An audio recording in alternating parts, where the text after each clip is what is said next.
What's up guys, this is Federico from Wave Motion Recordings and I hope you're having a great day. So a couple of weeks ago we released the Zeta Impulses, a free guitar cab impulse response pack that you can download by checking the link in the description. First of all, the feedback we got from you guys was amazing. A few people even told me that they were the best impulses they've ever used, so that made me very happy, so thank you for checking them out. We're already considering making a new pack with more cabs and mics, so leave a comment if you have any preference about which cabinets we should include. But I also noticed that there were many people who had no idea about what an impulse response is and how to use it. So today I'm going to explain everything. Please excuse me if I get a bit too technical, but I loved studying this stuff in uni. I'll try to keep it simple and hopefully not too nerdy. So what is an impulse response? Well, an impulse response, or IR for short, is a very small audio file in wave or other lossless formats that sounds something like this. So now you might ask, why on earth does this matter for music production and what do I do with it? Well, I'll get to that in a second, but in order to make you understand, I gotta start from the beginning and explain how they're created and what information they contain. An impulse response of a linear time invariant system contains the information about how your signal gets filtered and processed by that system. Easy as that. If you apply an IR to an audio track, the result will be the same as if the audio track was run through the original system from which the IR has been captured. In the case of Zeta Impulses, the path contains the character of the power amp, the cabinet, the microphone itself and its placement, the mic preamp, all the cables and converters, and of course the room acoustics. The major contribution to the sound is given by the cab and the microphone, and sometimes by the room acoustics if you're not only using closed microphones. The other elements have a very minor contribution to the sound.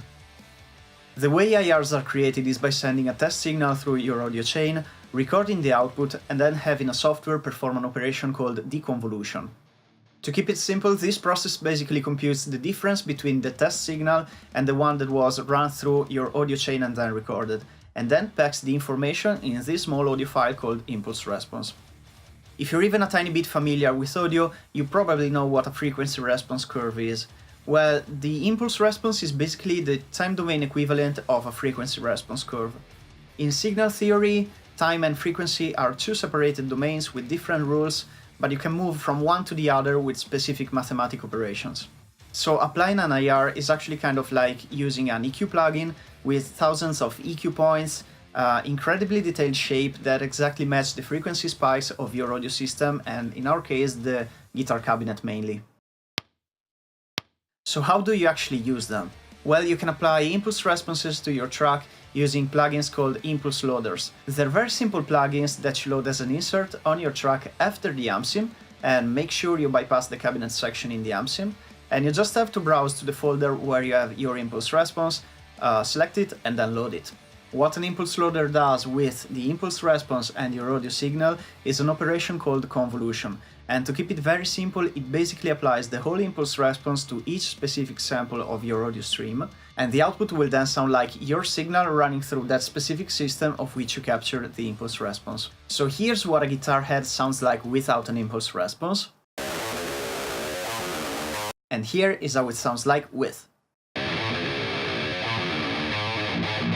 So if you didn't know about impulse responses before, that's fine, and that's actually because your amp sim already contains and uses them in the cabinet section, and they're turned on by default.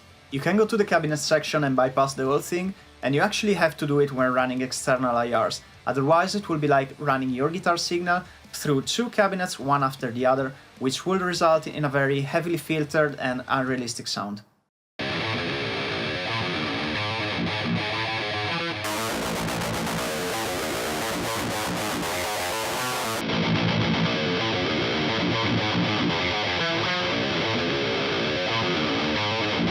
So as I said, if you want to use external IRs, just make sure the cabinet section of your amp sim is bypassed.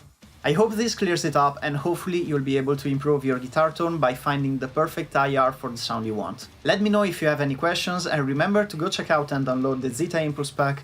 The link is in the description. Don't forget to subscribe. Thanks for watching, and I'll see you guys next time.